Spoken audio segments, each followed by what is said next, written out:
Francesco Cadeo, le 25 septembre, c'était un jour important en Italie, les élections législatives. Vous élisiez aussi bien les Italiens de France que les Italiens en Italie, les parlementaires pour le Sénat, pour l'Assemblée. Ça peut être pour vous, ça n'a pas été un jour trop difficile quand on voit le résultat finalement avec une coalition autour de Giorgia Meloni prendre la tête du gouvernement? Ah bah oui, oui, ça ne peut qu'être difficile, oui, oui. En même temps, c'était largement prévu, donc aucune surprise. C'était dit, c'était prévisible.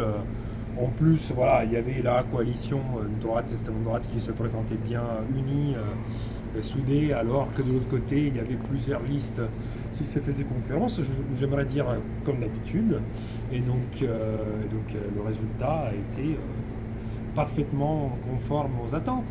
Comment est-ce qu'on peut expliquer quand même cet engouement de la population italienne? Parce que finalement, droite extrême droite, ça fait 46% des voix, alors qu'on est au 100e anniversaire de l'arrivée de Mussolini au pouvoir. Bientôt, dans quelques jours, oui. Les Italiens n'ont plus de mémoire? Je pense qu'il y a beaucoup de gens qui attendaient aussi ce moment pour manifester, je sais pas, leur nostalgie, leur envie de se replonger un peu dans le passé qu'ils aiment. Je pense aussi que cette coalition catalyse beaucoup d'envie, de désir, de besoins que pour eux sont importants. Je sais pas, je pense que c'est une synthèse de ce que les Italiens veulent en fait finalement. Donc, ils ont ce qu'ils veulent, je pense. Ultime question, qu'est-ce que le programme de la Meloni, comme on dit en Italie, peut changer concrètement pour les Italiens? Je commencerai par un cas bien particulier. Je pense, je suis curieux de savoir qu'est-ce qu'ils vont faire, parce qu'elle ne sera pas seule, hein, mais pour et concernant les Italiens à l'étranger. Parce que quand même c'est un électorat un peu particulier, à la fois ils représentent un peu l'Italie dans le monde. De l'autre côté, c'est pas leurs électeurs en général. Donc je suis un peu curieux de ce qu'ils vont faire.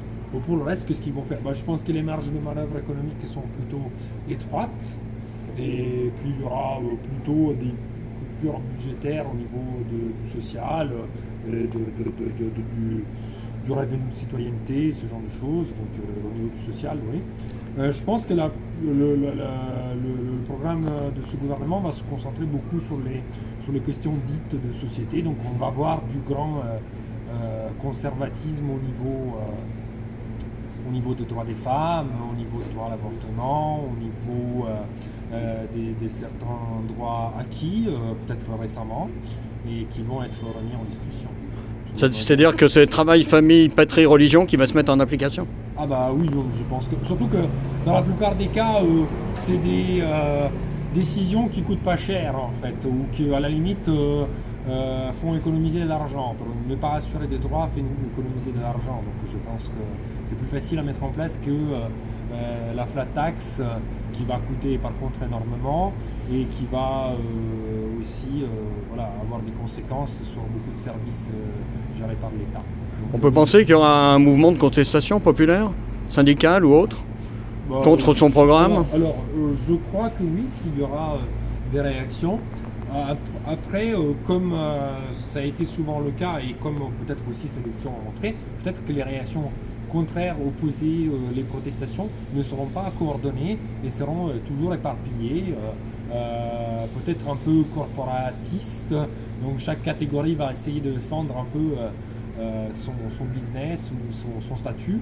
Et donc comme souvent dans les dernières années, on ne va pas avoir une protestation soudée, organisée, unitaire, un front compact. Voilà.